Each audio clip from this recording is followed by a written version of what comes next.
La dernière semaine de Jésus selon Matthieu.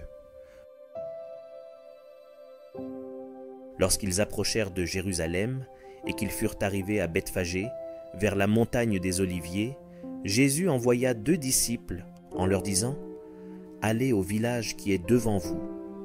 Vous trouverez aussitôt une ânesse attachée et un ânon avec elle. Détachez-les et amenez-les-moi. Si quelqu'un vous dit quelque chose, vous répondrez « Le Seigneur en a besoin » et à l'instant, il les laissera aller. Or, ceci arriva afin que s'accomplît ce qui avait été annoncé par le prophète. Dites à la fille de Sion, « Voici, ton roi vient à toi, plein de douceur, et monté sur un âne, sur un ânon, le petit d'une ânesse. » Les disciples allèrent et firent ce que Jésus leur avait ordonné. Ils amenèrent l'ânesse et l'ânon, mirent sur eux leurs vêtements et le firent asseoir dessus. La plupart des gens de la foule étendirent leurs vêtements sur le chemin. D'autres coupèrent des branches d'arbres et en jonchèrent la route.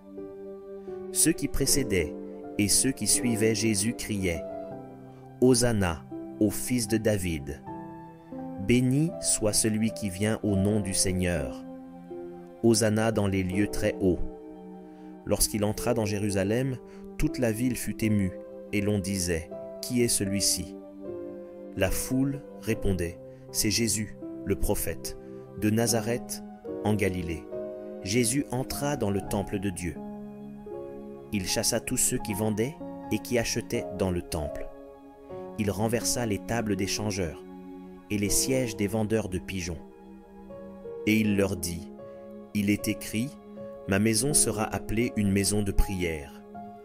Mais vous, vous en faites une caverne de voleurs. » Des aveugles et des boiteux s'approchèrent de lui dans le temple, et il les guérit. Mais les principaux sacrificateurs et les scribes furent indignés à la vue des choses merveilleuses qu'il avait faites, et des enfants qui criaient dans le temple « Hosanna au fils de David !» Ils lui dirent « Entends-tu ce qu'ils disent ?» « Oui, leur répondit Jésus.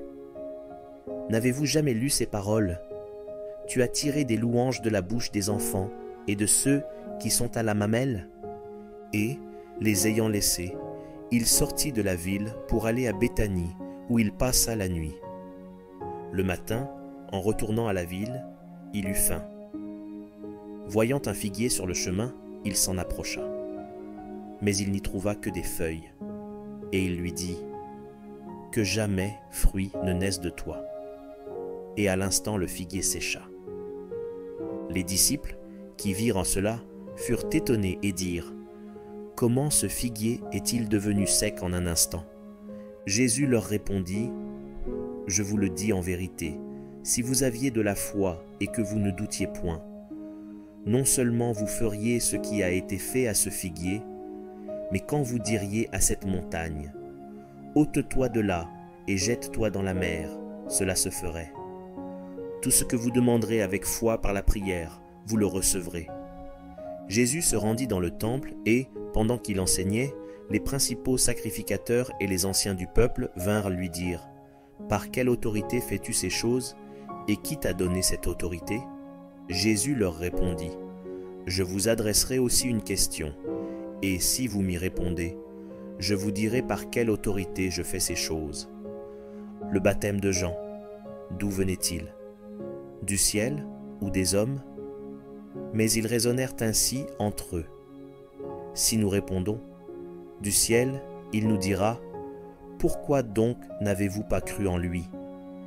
Et si nous répondons « Des hommes », nous avons à craindre la foule, car tous tiennent Jean pour un prophète. Alors ils répondirent à Jésus « Nous ne savons. » Et il leur dit à son tour « Moi non plus, je ne vous dirai pas par quelle autorité je fais ces choses. Que vous en semble ?» Un homme avait 2 fils, et s'adressant au premier, il dit « Mon enfant, va travailler aujourd'hui dans ma vigne. » Il répondit « Je ne veux pas. » Ensuite, il se repentit, et il alla. S'adressant à l'autre, il dit la même chose. Et ce fils répondit « Je veux bien, Seigneur. » Et il n'alla pas. Lequel des 2 a fait la volonté du Père? Ils répondirent, le premier. Et Jésus leur dit, je vous le dis en vérité, les publicains et les prostituées vous devanceront dans le royaume de Dieu. Car Jean est venu à vous dans la voie de la justice, et vous n'avez pas cru en lui. Mais les publicains et les prostituées ont cru en lui. Et vous, qui avez vu cela, vous ne vous êtes pas ensuite repentis pour croire en lui. Écoutez une autre parabole. Il y avait un homme, maître de maison, qui planta une vigne. Il l'entoura d'une haie, y creusa un pressoir et bâtit une tour. Puis, il l'afferma à des vignerons et quitta le pays. Lorsque le temps de la récolte fut arrivé, il envoya ses serviteurs vers les vignerons pour recevoir le produit de sa vigne. Les vignerons, s'étant saisis de ses serviteurs, battirent l'un, tuèrent l'autre et lapidèrent le troisième. Il envoya encore d'autres serviteurs en plus grand nombre que les premiers, et les vignerons les traitèrent de la même manière.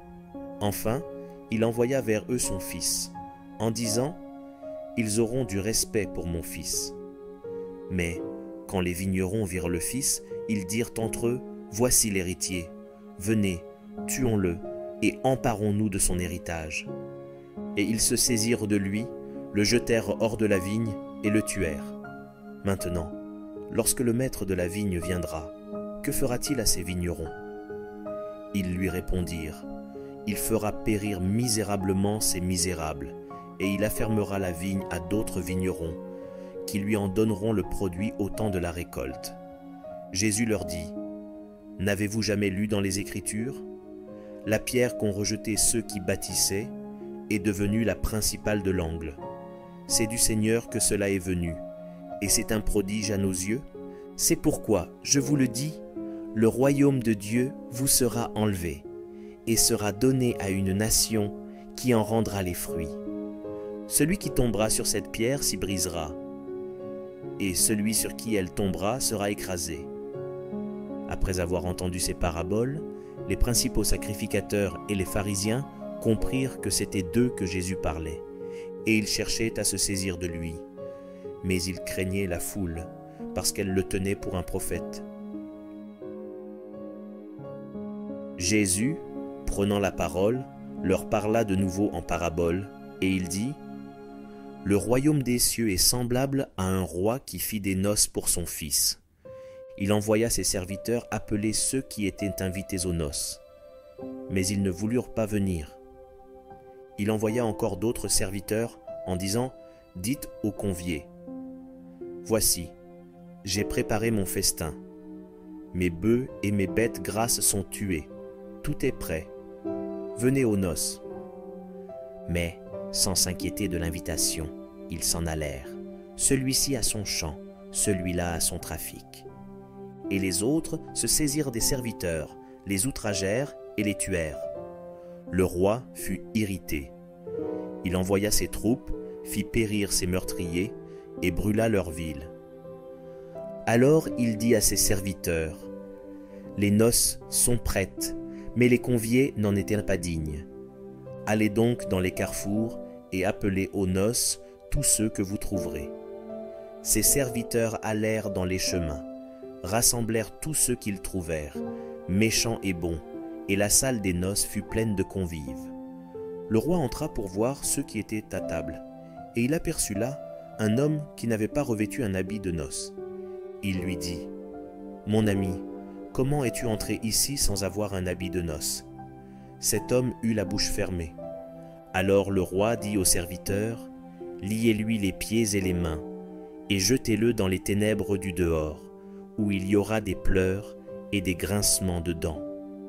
Car il y a beaucoup d'appelés, mais peu d'élus. » Alors les pharisiens allèrent se consulter sur les moyens de surprendre Jésus par ses propres paroles. Ils envoyèrent auprès de lui leurs disciples avec les Hérodiens, qui dirent, « Maître, nous savons que tu es vrai, et que tu enseignes la voie de Dieu selon la vérité, sans t'inquiéter de personne, car tu ne regardes pas à l'apparence des hommes. Dis-nous donc ce qu'il t'en semble. Est-il permis ou non de payer le tribut à César ?» Jésus, connaissant leur méchanceté, répondit, « Pourquoi me tentez-vous, hypocrite? Montrez-moi la monnaie avec laquelle on paie le tribut. » Et ils lui présentèrent un denier. Il leur demanda, « De qui sont cette effigie et cette inscription? » « De César, lui répondirent-ils. Alors il leur dit, « Rendez donc à César ce qui est à César, et à Dieu ce qui est à Dieu. » Étonnés de ce qu'ils entendaient, ils le quittèrent et s'en allèrent.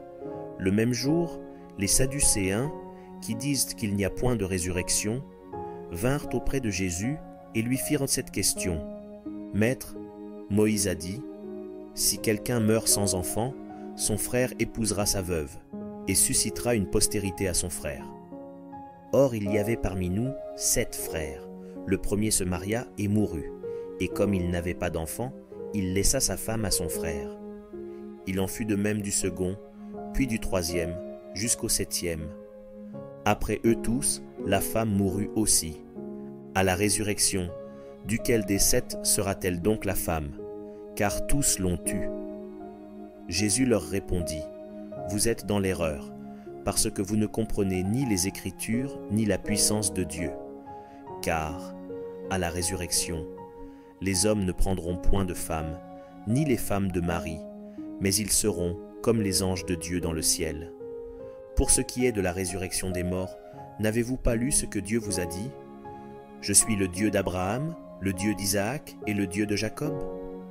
Dieu n'est pas Dieu des morts, mais des vivants. » La foule qui écoutait fut frappée de l'enseignement de Jésus. Les pharisiens, ayant appris qu'il avait réduit au silence les Sadducéens, se rassemblèrent, et l'un d'eux, docteur de la loi, lui fit cette question pour l'éprouver. « Maître, quel est le plus grand commandement de la loi? » Jésus lui répondit, « Tu aimeras le Seigneur ton Dieu de tout ton cœur, de toute ton âme et de toute ta pensée. C'est le premier et le plus grand commandement. Et voici le second, qui lui est semblable. Tu aimeras ton prochain comme toi-même. De ces 2 commandements dépendent toute la loi et les prophètes. » Comme les pharisiens étaient assemblés, Jésus les interrogea en disant, « Que pensez-vous du Christ? De qui est-il fils? » Ils lui répondirent, « De David. » Et Jésus leur dit, « Comment donc David, animé par l'Esprit, l'appelle-t-il Seigneur lorsqu'il dit, « Le Seigneur a dit à mon Seigneur, assieds-toi à ma droite, jusqu'à ce que je fasse de tes ennemis ton marchepied. » Si donc David l'appelle Seigneur, comment est-il son fils? Nul ne put lui répondre un mot. Et depuis ce jour, personne n'osa plus lui proposer des questions. Alors Jésus, parlant à la foule et à ses disciples, dit, « Les scribes et les pharisiens sont assis dans la chaire de Moïse. Faites donc, et observez tout ce qu'ils vous disent, mais n'agissez pas selon leurs œuvres, car ils disent et ne font pas. Ils lient des fardeaux pesants et les mettent sur les épaules des hommes, mais ils ne veulent pas les remuer du doigt. Ils font toutes leurs actions pour être vus des hommes. Ainsi, ils portent de larges phylactères, et ils ont de longues franges à leurs vêtements. Ils aiment la première place dans les festins, et les premiers sièges dans les synagogues. Ils aiment à être salués dans les places publiques et à être appelés par les hommes Rabbi, Rabbi. Mais vous, ne vous faites pas appeler Rabbi, car un seul est à votre maître, et vous êtes tous frères. Et n'appelez personne sur la terre votre Père, car un seul est votre Père, celui qui est dans les cieux. Ne vous faites pas appeler directeur, car un seul est votre directeur, le Christ. Le plus grand parmi vous sera votre serviteur. Quiconque s'élèvera sera abaissé, et quiconque s'abaissera sera élevé. Malheur à vous, scribes et pharisiens hypocrites, parce que vous fermez aux hommes le royaume des cieux. Vous n'y entrez pas vous-même, et vous n'y laissez pas entrer ceux qui veulent entrer. Malheur à vous, scribes et pharisiens hypocrites, parce que vous dévorez les maisons des veuves, et que vous faites, pour l'apparence, de longues prières. À cause de cela, vous serez jugés plus sévèrement. Malheur à vous, scribes et pharisiens hypocrites, parce que vous courez la mer et la terre pour faire un prosélyte, et quand il l'est devenu, vous en faites un fils de la géhenne 2 fois plus que vous. Malheur à vous, conducteurs aveugles, qui dites, si quelqu'un jure par le temple, ce n'est rien, mais si quelqu'un jure par l'or du temple, il est engagé. Insensés et aveugles, lequel est le plus grand, l'or ou le temple qui sanctifie l'or? Si quelqu'un, dites-vous encore, jure par l'autel, ce n'est rien. Mais si quelqu'un jure par l'offrande qui est sur l'autel, il est engagé. Aveugle, lequel est le plus grand, l'offrande ou l'autel qui sanctifie l'offrande? Celui qui jure par l'autel et par tout ce qui est dessus. Celui qui jure par le temple et par celui qui l'habite. Et celui qui jure par le ciel, jure par le trône de Dieu et par celui qui y est assis. Malheur à vous, scribes et pharisiens hypocrites, parce que vous payez la dîme de la menthe, de l'ânette et du cumin, et que vous laissez ce qui est plus important dans la loi, la justice, la miséricorde et la fidélité. C'est là ce qu'il fallait pratiquer, sans négliger les autres choses. Conducteurs aveugles, qui coulez le moucheron et qui avalez le chameau. Malheur à vous, scribes et pharisiens hypocrites, parce que vous nettoyez le dehors de la coupe et du plat, et qu'au-dedans ils sont pleins de rapines et d'intempérance. Pharisiens aveugles, nettoie premièrement l'intérieur de la coupe et du plat, afin que l'extérieur aussi devienne net. Malheur à vous, scribes et pharisiens hypocrites, parce que vous ressemblez à des sépulcres blanchis, qui paraissent beaux au dehors, et qui, au dedans, sont pleins d'ossements de mort et de toute espèce d'impureté. Vous de même, au dehors, vous paraissez justes aux hommes, mais, au dedans, vous êtes pleins d'hypocrisie et d'iniquité. Malheur à vous, scribes et pharisiens hypocrites, parce que vous bâtissez les tombeaux des prophètes et ornez les sépulcres des justes, et que vous dites, si nous avions vécu du temps de nos pères, nous ne nous serions pas joints à eux pour répandre le sang des prophètes. Vous témoignez ainsi contre vous-même que vous êtes les fils de ceux qui ont tué les prophètes. Comblez donc la mesure de vos pères, serpents, race de vipères. Comment échapperez-vous au châtiment de la géhenne? C'est pourquoi, voici, je vous envoie des prophètes, des sages et des scribes. Vous tuerez et crucifierez les uns, vous battrez de verges les autres dans vos synagogues, et vous les persécuterez de ville en ville, afin que retombe sur vous tout le sang innocent répandu sur la terre, depuis le sang d'Abel le juste, jusqu'au sang de Zacharie, fils de Barachi, que vous avez tué entre le temple et l'autel. Je vous le dis en vérité, tout cela retombera sur cette génération. Jérusalem, Jérusalem, qui tue les prophètes et qui lapide ceux qui te sont envoyés, combien de fois ai-je voulu rassembler tes enfants, comme une poule rassemble ses poussins sous ses ailes, et vous ne l'avez pas voulu. Voici, votre maison vous sera laissée déserte, car, je vous le dis, vous ne me verrez plus désormais, jusqu'à ce que vous disiez, béni soit celui qui vient au nom du Seigneur. Comme Jésus s'en allait, au sortir du temple, ses disciples s'approchèrent pour lui en faire remarquer les constructions. Mais il leur dit, « Voyez-vous tout cela? Je vous le dis en vérité, il ne restera pas ici pierre sur pierre qui ne soit renversée. » Il s'assit sur la montagne des Oliviers, et les disciples vinrent en particulier lui faire cette question. « Dis-nous, quand cela arrivera-t-il, et quel sera le signe de ton avènement et de la fin du monde ?» Jésus leur répondit, « Prenez garde que personne ne vous séduise, car plusieurs viendront sous mon nom, disant, « C'est moi qui suis le Christ », et ils séduiront beaucoup de gens. Vous entendrez parler de guerre et de bruit de guerre. Gardez-vous d'être troublés, car il faut que ces choses arrivent. Mais ce ne sera pas encore la fin. Une nation s'élèvera contre une nation, et un royaume contre un royaume, et il y aura en divers lieux des famines et des tremblements de terre. Tout cela ne sera que le commencement des douleurs. Alors on vous livrera au tourment, et l'on vous fera mourir, et vous serez haïs de toutes les nations à cause de mon nom. Alors aussi plusieurs succomberont, et ils se trahiront, se haïront les uns les autres. Plusieurs faux prophètes s'élèveront, et ils séduiront beaucoup de gens. Et, parce que l'iniquité se sera accrue, la charité du plus grand nombre se refroidira. Mais celui qui persévérera jusqu'à la fin sera sauvé. Cette bonne nouvelle du royaume sera prêchée dans le monde entier pour servir de témoignage à toutes les nations. Alors viendra la fin. C'est pourquoi, lorsque vous verrez l'abomination de la désolation dont a parlé le prophète Daniel établi en lieu saint, que celui qui lit fasse attention. Alors, que ceux qui seront en Judée fuient dans les montagnes, que celui qui sera sur le toit ne descende pas pour prendre ce qui est dans sa maison, et que celui qui sera dans les champs ne retourne pas en arrière pour prendre son manteau. Malheur aux femmes qui seront enceintes et à celles qui allaiteront en ces jours-là.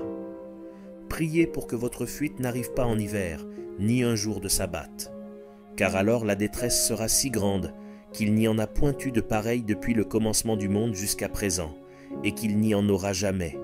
Et, si ces jours n'étaient abrégés, personne ne serait sauvé, mais à cause des élus, ces jours seront abrégés. Si quelqu'un vous dit alors, le Christ est ici, ou il est là, ne le croyez pas, car il s'élèvera de faux Christ et de faux prophètes, ils feront de grands prodiges et des miracles, au point de séduire, s'il était possible, même les élus. Voici, je vous l'ai annoncé d'avance. Si donc on vous dit, voici, il est dans le désert, n'y allez pas. Voici, il est dans les chambres, ne le croyez pas. Car, comme l'éclair part de l'Orient et se montre jusqu'en Occident, ainsi sera l'avènement du Fils de l'homme. En quelque lieu que soit le cadavre, là s'assembleront les aigles. Aussitôt, après ces jours de détresse, le soleil s'obscurcira, la lune ne donnera plus sa lumière, les étoiles tomberont du ciel, et les puissances des cieux seront ébranlées. Alors le signe du Fils de l'homme paraîtra dans le ciel, toutes les tribus de la terre se lamenteront, et elles verront le Fils de l'homme venant sur les nuées du ciel, avec puissance et une grande gloire. Il enverra ses anges avec la trompette retentissante, et ils rassembleront ses élus des quatre vents, depuis une extrémité des cieux jusqu'à l'autre. Instruisez-vous par une comparaison tirée du figuier. Dès que ses branches deviennent tendres et que les feuilles poussent, vous connaissez que l'été est proche. De même, quand vous verrez toutes ces choses, sachez que le Fils de l'homme est proche, à la porte. Je vous le dis en vérité, cette génération ne passera point, que tout cela n'arrive. Le ciel et la terre passeront, mais mes paroles ne passeront point. Pour ce qui est du jour et de l'heure, personne ne le sait, ni les anges des cieux, ni le Fils, mais le Père seul. Ce qui arriva du temps de Noé arrivera de même à l'avènement du Fils de l'homme. Car, dans les jours qui précédèrent le déluge, les hommes mangeaient et buvaient, se mariaient et mariaient leurs enfants, jusqu'au jour où Noé entra dans l'arche. Et ils ne se doutèrent de rien, jusqu'à ce que le déluge vînt et les emporta tous. Il en sera de même à l'avènement du Fils de l'homme. Alors, de deux hommes qui seront dans un champ, l'un sera pris et l'autre laissé. De deux femmes qui moudront à la meule, l'une sera prise et l'autre laissée. Veillez donc, puisque vous ne savez pas quel jour votre Seigneur viendra. Sachez-le bien, si le maître de la maison savait à quelle veille de la nuit le voleur doit venir, il veillerait et ne laisserait pas percer sa maison. C'est pourquoi, vous aussi, tenez-vous prêts, car le Fils de l'homme viendra à l'heure où vous n'y penserez pas. Quel est donc le serviteur fidèle et prudent que son maître a établi sur ses gens pour leur donner la nourriture au temps convenable? Heureux ce serviteur que son maître, à son arrivée, trouvera faisant ainsi. Je vous le dis en vérité, il l'établira sur tous ses biens. Mais si c'est un méchant serviteur qui dise en lui-même « Mon maître tarde à venir », s'il se met à battre ses compagnons, s'il mange et boit avec les ivrognes, le maître de ce serviteur viendra le jour où il ne s'y attend pas, et à l'heure qu'il ne connaît pas, il le mettra en pièces et lui donnera sa part avec les hypocrites. c'est là qu'il y aura des pleurs et des grincements de dents. Alors, le royaume des cieux sera semblable à 10 vierges qui, ayant pris leurs lampes, allèrent à la rencontre de l'époux. 5 d'entre elles étaient folles et 5 sages. Les folles, en prenant leurs lampes, ne prirent point d'huile avec elles. Mais les sages prirent, avec leurs lampes, de l'huile dans des vases. Comme l'époux tardait, toutes s'assoupirent et s'endormirent. Au milieu de la nuit, on cria « Voici l'époux, allez à sa rencontre !» Alors toutes ces vierges se réveillèrent et préparèrent leurs lampes. Les folles dirent aux sages « Donnez-nous de votre huile, car nos lampes s'éteignent. » Les sages répondirent « Non, il n'y en aurait pas assez pour nous et pour vous. Allez plutôt chez ceux qui en vendent, et achetez-en pour vous. » Pendant qu'elles allaient en acheter, l'époux arriva. Celles qui étaient prêtes entrèrent avec lui dans la salle des noces, et la porte fut fermée. Plus tard, les autres vierges vinrent et dirent « Seigneur, Seigneur, ouvre-nous !» Mais il répondit « Je vous le dis en vérité, je ne vous connais pas. Veillez donc, puisque vous ne savez ni le jour ni l'heure. Il en sera comme d'un homme qui, partant pour un voyage, appela ses serviteurs et leur remit ses biens.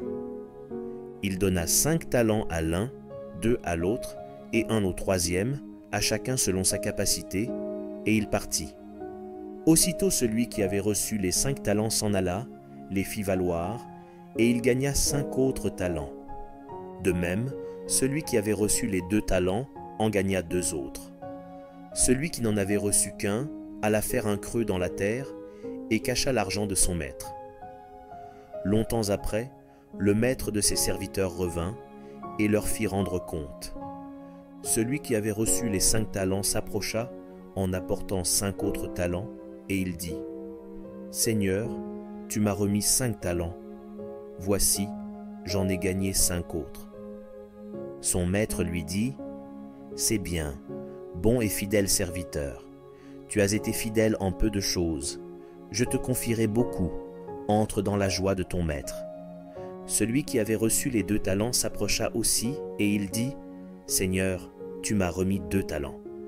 Voici, j'en ai gagné 2 autres. » Son maître lui dit « C'est bien, bon et fidèle serviteur.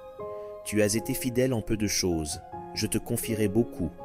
Entre dans la joie de ton maître. » Celui qui n'avait reçu qu'un talent s'approcha ensuite, et il dit « Seigneur, je savais que tu es un homme dur, qui moissonne où tu n'as pas semé, et qui amasse où tu n'as pas vanné. J'ai eu peur, et je suis allé cacher ton talent dans la terre. Voici, prends ce qui est à toi. » Son maître lui répondit « Serviteur méchant et paresseux, tu savais que je moissonne où je n'ai pas semé, et que j'amasse où je n'ai pas vanné. Il te fallait donc remettre mon argent au banquier, et à mon retour, j'aurai retiré ce qui est à moi avec un intérêt. Ôtez-lui donc le talent et donnez-le à celui qui a les 10 talents, car on donnera à celui qui a, et il sera dans l'abondance, mais à celui qui n'a pas, on ôtera même ce qu'il a. Et le serviteur inutile, jetez-le dans les ténèbres du dehors, où il y aura des pleurs et des grincements de dents. Lorsque le Fils de l'homme viendra dans sa gloire, avec tous les anges, il s'assiera sur le trône de sa gloire. Toutes les nations seront assemblées devant lui. Il séparera les uns d'avec les autres, comme le berger sépare les brebis d'avec les boucs. Et il mettra les brebis à sa droite et les boucs à sa gauche. Alors le roi dira à ceux qui seront à sa droite, « Venez, vous qui êtes bénis de mon Père, prenez possession du royaume qui vous a été préparé dès la fondation du monde. Car j'ai eu faim, et vous m'avez donné à manger. J'ai eu soif, et vous m'avez donné à boire. J'étais étranger, et vous m'avez recueilli. J'étais nu, et vous m'avez vêtu. J'étais malade, et vous m'avez visité. J'étais en prison, et vous êtes venus vers moi. » Les justes lui répondront, « Seigneur, quand avons-nous vu avoir faim, et t'avons-nous donné à manger, ou avoir soif, et t'avons-nous donné à boire? quand avons-nous vu étranger et t'avons-nous recueilli, ou nu et t'avons-nous vêtu? Quand avons-nous vu malade ou en prison et sommes-nous allés vers toi? Et le roi leur répondra: Je vous le dis en vérité, toutes les fois que vous avez fait ces choses à l'un de ces plus petits de mes frères, c'est à moi que vous les avez faites. Ensuite, il dira à ceux qui seront à sa gauche: Retirez-vous de moi, maudits, allez dans le feu éternel qui a été préparé pour le diable et pour ses anges. Car j'ai eu faim, et vous ne m'avez pas donné à manger. J'ai eu soif, et vous ne m'avez pas donné à boire. J'étais étranger, et vous ne m'avez pas recueilli. J'étais nu, et vous ne m'avez pas vêtu. J'étais malade et en prison, et vous ne m'avez pas visité. Ils répondront aussi: Seigneur, quand avons-nous vu ayant faim, ou ayant soif, ou étranger, ou nu, ou malade, ou en prison, et ne t'avons-nous pas assisté? Et il leur répondra: Je vous le dis en vérité, toutes les fois que vous n'avez pas fait ces choses à l'un de ces plus petits, c'est à moi que vous ne les avez pas faites. Et ceux-ci iront au châtiment éternel, mais les justes à la vie éternelle.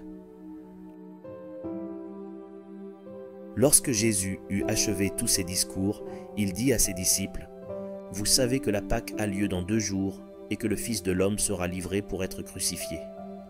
Alors les principaux sacrificateurs et les anciens du peuple se réunirent dans la cour du souverain sacrificateur, appelé Caïphe, et ils délibérèrent sur les moyens d'arrêter Jésus par ruse et de le faire mourir.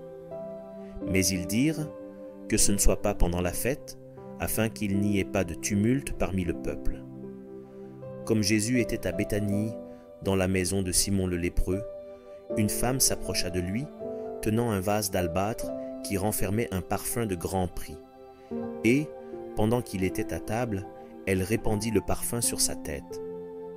Les disciples, voyant cela, s'indignèrent et dirent: À quoi bon cette perte? On aurait pu vendre ce parfum très cher et en donner le prix aux pauvres. Jésus, s'en étant aperçu, leur dit: Pourquoi faites-vous de la peine à cette femme? Elle a fait une bonne action à mon égard, car vous avez toujours des pauvres avec vous, mais vous ne m'avez pas toujours. En répandant ce parfum sur mon corps, elle l'a fait pour ma sépulture. Je vous le dis en vérité, partout où cette bonne nouvelle sera prêchée, dans le monde entier, on racontera aussi en mémoire de cette femme ce qu'elle a fait. Alors l'un des 12, appelé Judas Iscario, alla vers les principaux sacrificateurs et dit: Que voulez-vous me donner? Et je vous le livrerai. Et ils lui payèrent 30 pièces d'argent. Depuis ce moment, ils cherchaient une occasion favorable pour livrer Jésus. Le premier jour des pains sans levain, les disciples s'adressèrent à Jésus pour lui dire: Où veux-tu que nous te préparions le repas de la Pâque? Il répondit: Allez à la ville chez un tel, et vous lui direz: Le maître dit: Mon temps est proche, je ferai chez toi la Pâque avec mes disciples. Les disciples firent ce que Jésus leur avait ordonné, et ils préparèrent la Pâque. Le soir étant venu, il se mit à table avec les 12. Pendant qu'il mangeait, il dit: Je vous le dis en vérité, l'un de vous me livrera. Ils furent profondément attristés. Et chacun se mit à lui dire: Est-ce moi, Seigneur? Il répondit: Celui qui a mis avec moi la main dans le plat, c'est celui qui me livrera. Le Fils de l'homme s'en va, selon ce qui est écrit de lui. Mais malheur à l'homme par qui le Fils de l'homme est livré. Mieux vaudrait pour cet homme qu'il ne fût pas né. Judas, qui le livrait, prit la parole et dit: Est-ce moi, Rabbi? Jésus lui répondit: Tu l'as dit. Pendant qu'il mangeait, Jésus prit du pain, et après avoir rendu grâce, il le rompit, et le donna aux disciples en disant: Prenez, mangez, ceci est mon corps. Il prit ensuite une coupe, et après avoir rendu grâce, il la leur donna en disant: Buvez-en tous, car ceci est mon sang, le sang de l'alliance, qui est répandu pour plusieurs, pour la rémission des péchés. Je vous le dis, je ne boirai plus désormais de ce fruit de la vigne, jusqu'au jour où j'en boirai du nouveau avec vous dans le royaume de mon Père. » Après avoir chanté les cantiques, ils se rendirent à la montagne des Oliviers. Alors Jésus leur dit, « Je serai pour vous tous cette nuit une occasion de chute, car il est écrit, « Je frapperai le berger, et les brebis du troupeau seront dispersées. Mais, après que je serai ressuscité, je vous précéderai en Galilée. » Pierre, prenant la parole, lui dit, « Quand tu serais pour tous une occasion de chute, tu ne le seras jamais pour moi. » Jésus lui dit, « Je te le dis en vérité, cette nuit même, avant que le coq chante, tu me renieras 3 fois. » Pierre lui répondit, « Quand il me faudrait mourir avec toi, je ne te renierai pas. » Et tous les disciples dirent la même chose. Là-dessus, Jésus alla avec eux dans un lieu appelé Gethsémané, et il dit aux disciples, « Asseyez-vous ici, pendant que je m'éloignerai pour prier. » Il prit avec lui Pierre et les 2 fils de Zébédée, et il commença à éprouver de la tristesse et des angoisses. Il leur dit alors, « Mon âme est triste jusqu'à la mort. Restez ici et veillez avec moi. » Puis, ayant fait quelques pas en avant, il se jeta sur sa face et pria ainsi, « Mon Père, s'il est possible que cette coupe s'éloigne de moi. Toutefois, non pas ce que je veux, mais ce que tu veux. » Et il vint vers les disciples, qu'il trouva endormis, et il dit à Pierre, « Vous n'avez donc pu veiller 1 heure avec moi. Veillez et priez afin que vous ne tombiez pas dans la tentation. L'esprit est bien disposé, mais la chair est faible. » Il s'éloigna une seconde fois et pria ainsi, « Mon Père, s'il n'est pas possible que cette coupe s'éloigne sans que je la boive, que ta volonté soit faite. » Il revint et les trouva encore endormis, car leurs yeux étaient appesantis. Il les quitta, et s'éloignant, il pria pour la 3e fois, répétant les mêmes paroles. Puis il alla vers ses disciples et leur dit, « Vous dormez maintenant, et vous vous reposez. Voici, l'heure est proche, et le Fils de l'homme est livré aux mains des pécheurs. Levez-vous, allons, voici, celui qui me livre s'approche. » Comme il parlait encore, voici Judas, l'un des 12, arriva, et avec lui une foule nombreuse armée d'épées et de bâtons, envoyés par les principaux sacrificateurs et par les anciens du peuple. Celui qui le livrait leur avait donné ce signe, « Celui que je baiserai, c'est lui, saisissez-le. » Aussitôt, s'approchant de Jésus, il dit, « Salut, Rabbi !» et il le baisa. Jésus lui dit, « Mon ami, ce que tu es venu faire, fais-le. » Alors ces gens s'avancèrent, mirent la main sur Jésus et le saisirent. Et voici, un de ceux qui étaient avec Jésus étendit la main et tira son épée. Il frappa le serviteur du souverain sacrificateur et lui emporta l'oreille. Alors Jésus lui dit, « Remets ton épée à sa place, car tous ceux qui prendront l'épée périront par l'épée. Penses-tu que je ne puisse pas invoquer mon Père qui me donnerait à l'instant plus de 12 légions d'anges?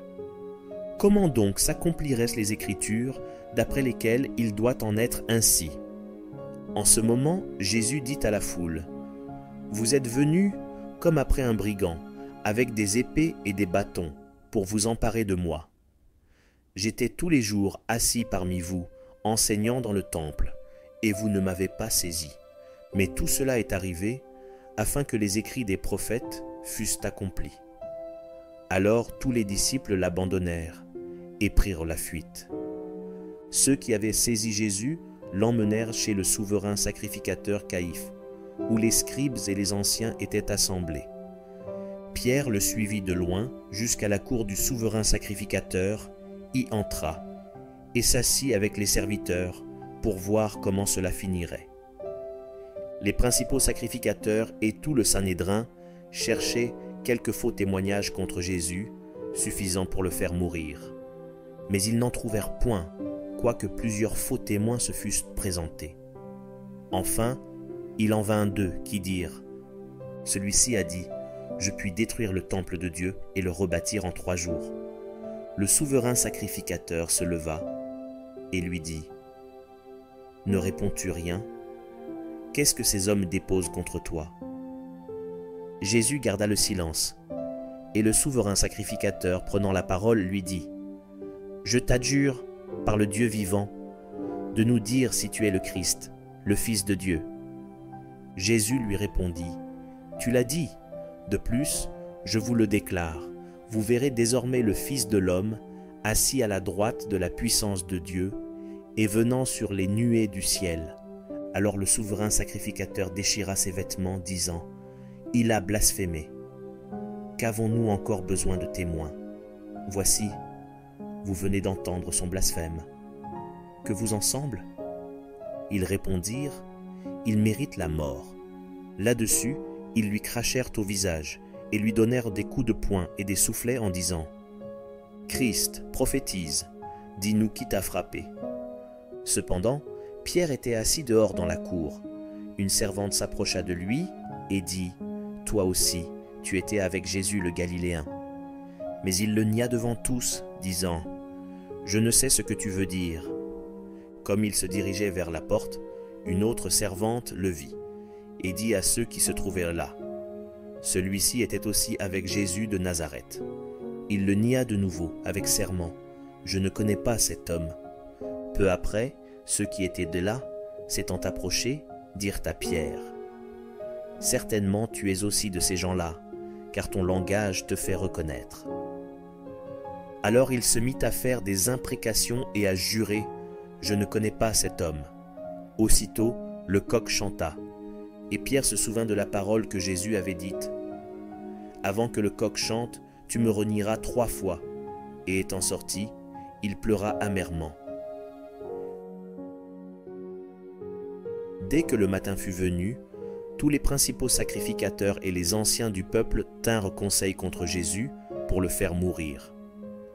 Après l'avoir lié, ils l'emmenèrent et le livrèrent à Ponce Pilate, le gouverneur. Alors Judas, qui l'avait livré, voyant qu'il était condamné, se repentit et rapporta les 30 pièces d'argent aux principaux sacrificateurs et aux anciens, en disant : « J'ai péché en livrant le sang innocent. » Ils répondirent : « Que nous importe ? Cela te regarde. » Judas jeta les pièces d'argent dans le temple, se retira et alla se pendre. Les principaux sacrificateurs les ramassèrent et dirent : « Il n'est pas permis de les mettre dans le trésor sacré puisque c'est le prix du sang. » Et, après en avoir délibéré, ils achetèrent avec cet argent le champ du potier, pour la sépulture des étrangers. C'est pourquoi ce champ a été appelé champ du sang jusqu'à ce jour. Alors s'accomplit ce qui avait été annoncé par Jérémie le prophète. Ils ont pris les 30 pièces d'argent, la valeur de celui qui a été estimé, qu'on a estimé de la part des enfants d'Israël, et ils les ont donnés pour le champ du potier, comme le Seigneur me l'avait ordonné. Jésus comparut devant le gouverneur. Le gouverneur l'interrogea en ces termes : « Es-tu le roi des Juifs ?» Jésus lui répondit : « Tu le dis. » Mais il ne répondit rien aux accusations des principaux sacrificateurs et des anciens. Alors Pilate lui dit : « N'entends-tu pas de combien de choses il t'accuse ?» Et Jésus ne lui donna de réponse sur aucune parole, ce qui étonna beaucoup le gouverneur. À chaque fête, le gouverneur avait coutume de relâcher un prisonnier, celui que demandait la foule. Ils avaient alors un prisonnier fameux, nommé Barabbas. Comme ils étaient assemblés, Pilate leur dit : « Lequel voulez-vous que je vous relâche, Barabbas ou Jésus, qu'on appelle Christ ?» Car ils savaient que c'était par envie qu'ils avaient livré Jésus. Pendant qu'il était assis sur le tribunal, sa femme lui fit dire : « Qu'il n'y ait rien entre toi et ce juste, car aujourd'hui j'ai beaucoup souffert en songe à cause de lui. » Les principaux sacrificateurs et les anciens persuadèrent à la foule de demander Barabbas et de faire périr Jésus. Le gouverneur prenant la parole leur dit : « Lequel des deux voulez-vous que je vous relâche ?» Ils répondirent : « Barabbas. » Pilate leur dit : « Que ferai-je donc de Jésus qu'on appelle Christ ?» Tous répondirent : « Qu'il soit crucifié. » Le gouverneur dit : « Mais quel mal a-t-il fait? Et ils crièrent encore plus fort, qu'il soit crucifié. Pilate, voyant qu'il ne gagnait rien, mais que le tumulte augmentait, prit de l'eau, se lava les mains en présence de la foule et dit : Je suis innocent du sang de ce juste. Cela vous regarde. Et tout le peuple répondit : Que son sang retombe sur nous et sur nos enfants. Alors Pilate leur relâcha Barabbas. Et, après avoir fait battre de verges Jésus, il le livra pour être crucifié.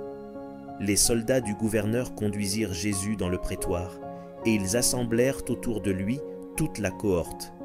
Ils lui ôtèrent ses vêtements et le couvrirent d'un manteau écarlate. Ils tressèrent une couronne d'épines qu'ils posèrent sur sa tête, et ils lui mirent un roseau dans la main droite. Puis, s'agenouillant devant lui, ils le raillaient en disant : « Salut, roi des Juifs !» Et ils crachaient contre lui, prenèrent le roseau et frappèrent sur sa tête. Après s'être ainsi moqués de lui, ils lui ôtèrent le manteau, lui remirent ses vêtements et l'emmenèrent pour le crucifier. Lorsqu'ils sortirent, ils rencontrèrent un homme de Cyrène appelé Simon, et ils le forcèrent à porter la croix de Jésus. Arrivés au lieu nommé Golgotha, ce qui signifie lieu du crâne, ils lui donnèrent à boire du vin mêlé de fiel. Mais, quand il l'eut goûté, il ne voulut pas boire. Après l'avoir crucifié, ils se partagèrent en ses vêtements, en tirant au sort, afin que s'accomplît ce qui avait été annoncé par le prophète. Ils se sont partagés mes vêtements, et ils ont tiré au sort ma tunique. Puis ils s'assirent et le gardèrent. Pour indiquer le sujet de sa condamnation, on écrivit au-dessus de sa tête : Celui-ci est Jésus, le roi des Juifs. Avec lui furent de crucifiés 2 brigands, l'un à sa droite et l'autre à sa gauche.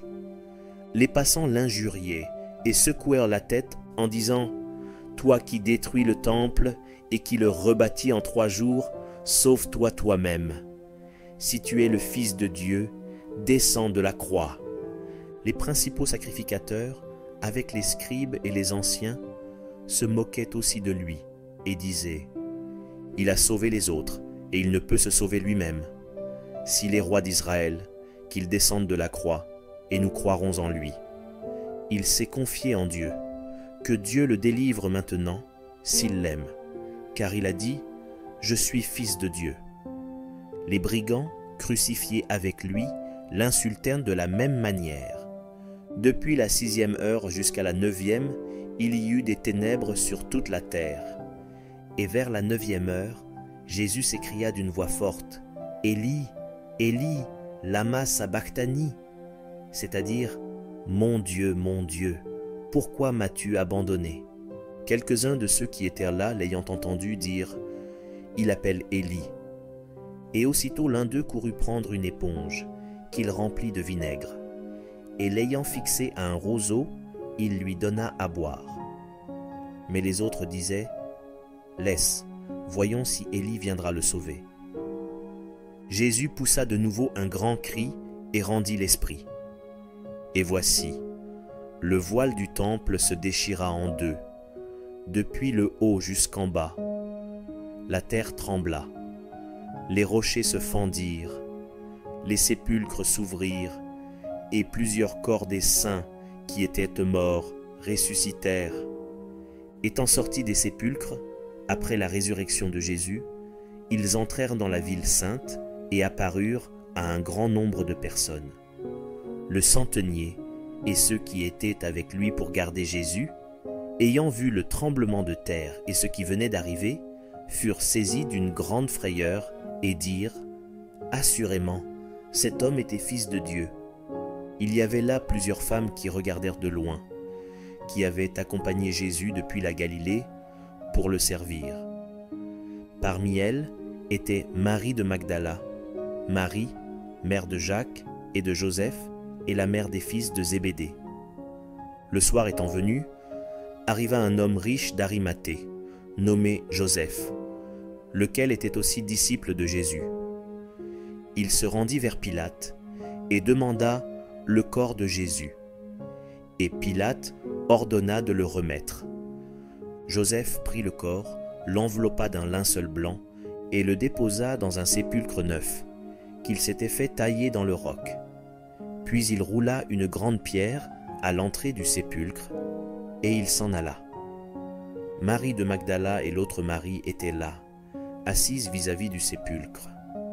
Le lendemain, qui était le jour après la préparation, les principaux sacrificateurs et les pharisiens allèrent ensemble auprès de Pilate et dirent : « Seigneur, nous nous souvenons que cet imposteur a dit, quand il vivait encore, « Après 3 jours, je ressusciterai. Ordonne donc que le sépulcre soit gardé jusqu'au 3e jour, afin que ses disciples ne viennent pas dérober le corps et dire au peuple : il est ressuscité des morts. Cette dernière imposture serait pire que la première. » Pilate leur dit : « Vous avez une garde, allez, gardez-le comme vous l'entendrez. » Ils s'en allèrent et s'assurèrent du sépulcre au moyen de la garde, après avoir scellé la pierre. Après le sabbat, à l'aube du 1er jour de la semaine, Marie de Magdala et l'autre Marie allèrent voir le sépulcre. Et voici, il y eut un grand tremblement de terre, car un ange du Seigneur descendit du ciel, vint rouler la pierre et s'assit dessus. Son aspect était comme l'éclair, et son vêtement blanc comme la neige. Les gardes tremblèrent de peur et devinrent comme morts. Mais l'ange prit la parole et dit aux femmes : « Pour vous, ne craignez pas, car je sais que vous cherchez Jésus qui a été crucifié.